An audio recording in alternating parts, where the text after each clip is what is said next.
जो लोग लिंचिंग कर रहे हैं वो क्या हिंदू नहीं है, कहा क्या कहा उन्होंने, सब कुछ कहा उन्होंने। और ये भी कहा कि किसी को मुसलमानों को निकालने का इख्तियार नहीं है। हम ये उनसे पूछना चाह रहे हैं कि क्या मोहन भगवत जी इस बात को मान चुके हैं कि मेजॉरिटी कम्युनिटी में आरएसएस और हिंदुत्व की आइडियोलॉजी की वजह से रेडिकलाइजेशन हो चुका है, क्योंकि वो लिंचिंग के बारे में कह रहे हैं। तो हमारा मानना यह है कि आरएसएस अगर मानती है कि मुसलमानों का लिंचिंग हो रहा है तो क्यों हो रहा है, करने वालों का क्या ताल्लुक हिंदुत्व की आइडियोलॉजी से है या नहीं है, और अगर हो रहा है तो क्या उनका रेडिकलाइजेशन अगर हुआ है तो उसका जिम्मेदार क्या आरएसएस और हिंदुत्व की आइडियोलॉजी नहीं है, और अगर ये है तो क्या आरएसएस उन लोगों का ओपनली कंडेमनेशन करेगा जिन्होंने पीलू खान को मारा, रकबर को मारा, अलीमुद्दीन को मारा और आपके अखलाक को मारा, आसिफ को मारते हैं और महापंचायत करके बीजेपी का स्पोक्स पर्सन कहता है कि क्या हम इनको मर्डर भी नहीं कर सकते? तो क्या इन तमाम लोगों को मोहन भगवत, जनाब मोहन भगवत, आरएसएस इनको डिसोन करेगी? और क्या वो सरकार पर दबाव डालेगी कि लिंचिंग के खिलाफ एक कानून बनाया जाए? और क्या ये बात सच नहीं है कि कल ही दिल्ली से नोएडा में काजिम अहमद को क्यों मारा गया? ये सब हो रहा है तो इसका मतलब यह है कि आरएसएस अगर लिंचिंग को मानती है तो लिंचिंग का जिम्मेदार कौन है? क्या आरएसएस इस बात को मानने को अभी भी तैयार नहीं है कि उनकी हिंदुत्व की आइडियोलॉजी की वजह से मेजॉरिटी कम्युनिटी में ये जो लोग कर रहे हैं वो रेडिकलाइज हो चुके हैं?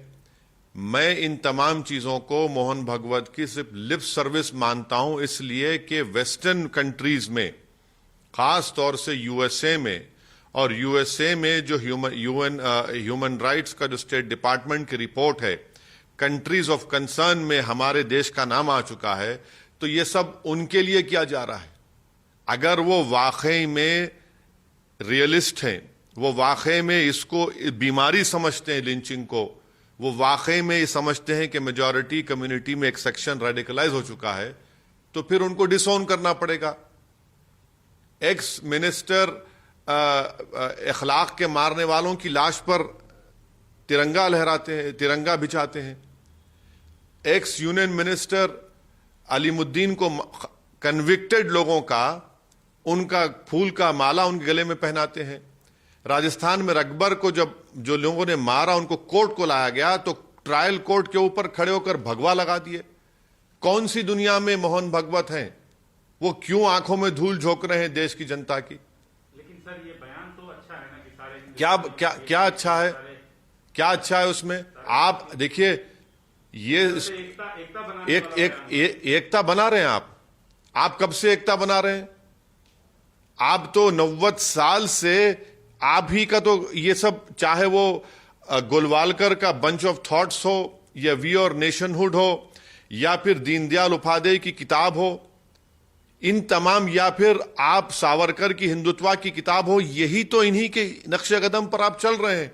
और इन किताबों में क्या ये एकता की बात की गई? क्या इन किताबों में यूनिटी एंड डाइवर्सिटी की बात की गई?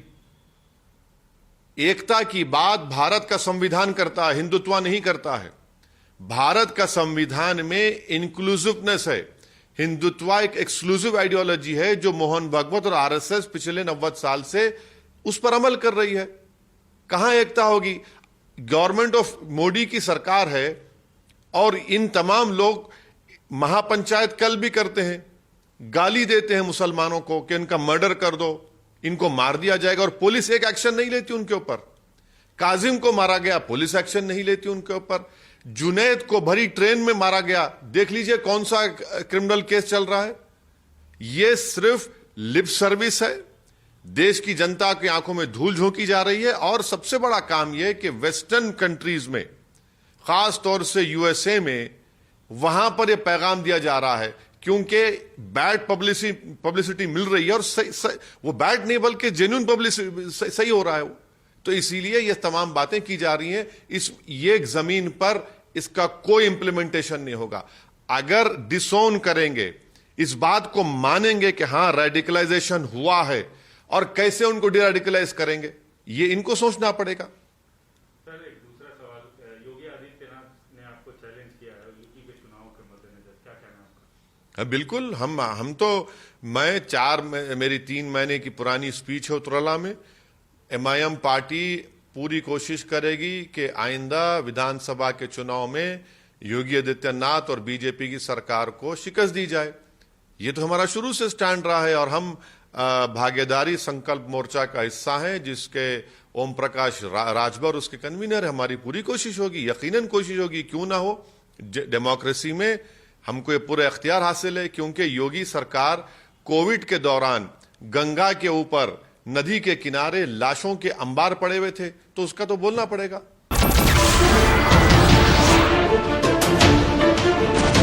नमस्कार, मैं हूं मानक गुप्ता। अगर आपको हमारा ये वीडियो पसंद आया हो तो इसे लाइक और शेयर जरूर करें, और हां, हमें सब्सक्राइब और फॉलो करना ना भूलें, ताकि आप देश और दुनिया की कोई खबर मिस ना करें। तो जुड़े रहिए हमारे साथ और देखते रहिए News 24।